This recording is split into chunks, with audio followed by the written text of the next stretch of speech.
hari ini ku bersyukur merasakan kasih setiamu. Shalom saudara, selamat pagi. Kita ketemu kembali pagi dalam Morning Devotion. Selamat pagi saudara-saudara, apa kabar? Saudara, kita akan baca 2 Timotius pasal yang pertama ayat 13 sampai 18. Demikian firman Tuhan. Peganglah segala sesuatu yang telah engkau dengar daripadaku sebagai contoh ajaran yang sehat, dan lakukanlah itu dalam iman dan kasih dalam Kristus Yesus. Peliharalah harta yang indah yang telah dipercayakannya kepada kita oleh Roh Kudus yang diam di dalam kita.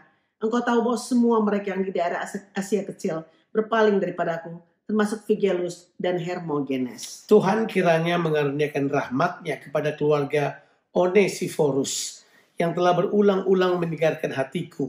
Ia tidak malu menjumpai aku di dalam penjara. Ketika di Roma, ia berusaha mencari aku dan sudah juga menemui aku. Kiranya Tuhan menunjukkan rahmat-Nya kepadanya pada harinya. Betapa banyaknya pelayanan yang ia lakukan di Efesus. Engkau lebih mengetahuinya daripadaku. Saudaraku, berbicara soal pelayanan adalah pasti sekali kalau loyalitas itu adalah hal yang sangat penting. Di sepanjang sejarah gereja dalam segala abad pekerjaan Tuhan telah dikerjakan oleh orang-orang baik pria dan wanita yang telah berdiri teguh dengan tekun untuk hadapi tantangan dan penderitaan maupun penganiayaan. Mereka tentu saudaraku tergoda juga untuk kompromi dengan kenyamanan hidup ini. Tapi mereka memilih untuk tetap loyal pada panggilan Tuhan. Dalam masa-masa sulit sekarang ini, sangat penting bagi kita untuk kita tetap berdiri di dalam kebenaran, rela untuk menderita bagi Tuhan. Mungkin saudara kita tidak menderita pemenjaraan seperti Paulus, tapi bisa saja kita mengalami pengkhianatan, kita mengalami kehilangan orang-orang yang dekat dengan kita, orang-orang yang kita cintai. Banyak orang mengalami depresi, stres pada saat-saat ini. Pada saat inilah loyalitas kita kepada Tuhan diuji.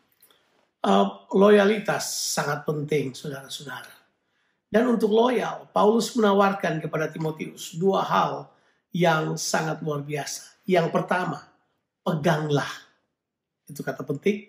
Apa yang harus dipegang adalah berpeganglah pada teladan yang engkau telah lihat. Berpeganglah pada paradigma yang Tuhan singkapkan bagimu lewat teladan-teladan yang Tuhan bawa lewat bapak-bapak rohani, pengajar-pengajar, mentor, atau apapun yang datang dalam kehidupan saudara. Berpeganglah pada teladan tersebut. Tapi tentu dasarnya adalah berpegang pada firman Tuhan. Yaitu berpegang kepada ajaran sehat dari Injil. Doktrin-doktrin sehat yang mendasar yang diajarkan Injil dalam kehidupan ini. Dia katakan berpeganglah. Kata berpegang itu punya pengertian dengan erat, engkau memilikinya. Seperti mengenakan sesuatu, seperti memakai satu pakaian.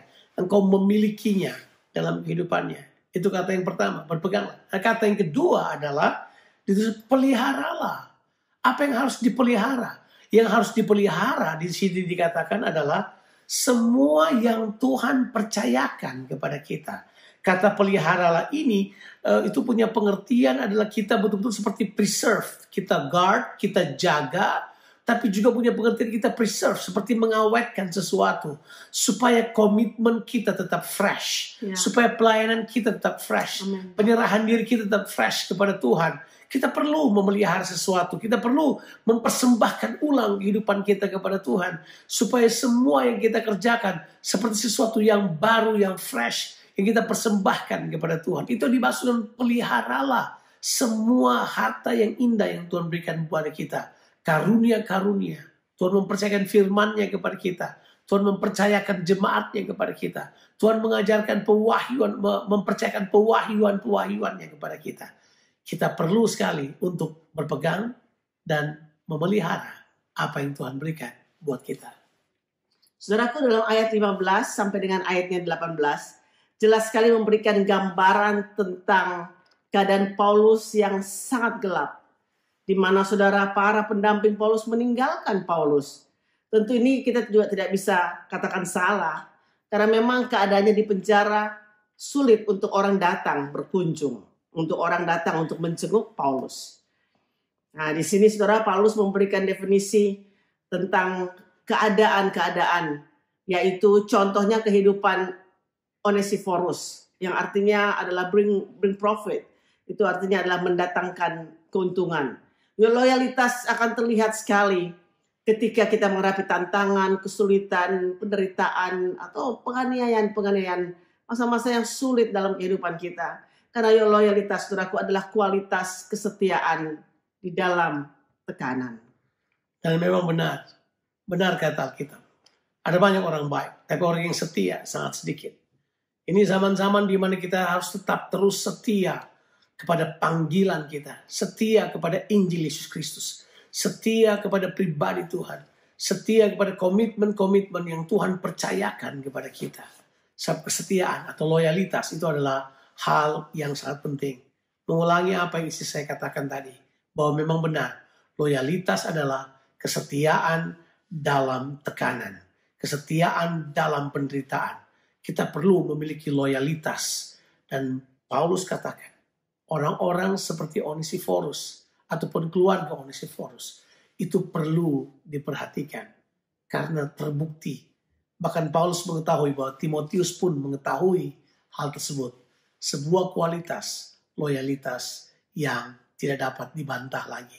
Yuk, mari kita hidup dalam hal tersebut. Saudara, mari kita memiliki kualitas kehidupan, yaitu kita memiliki loyalitas. Di dalam tantangan, di dalam penderitaan, di dalam tekanan apapun, kita tetap didapat setia. Tuhan Yesus memberkati saudara sekalian. Amin.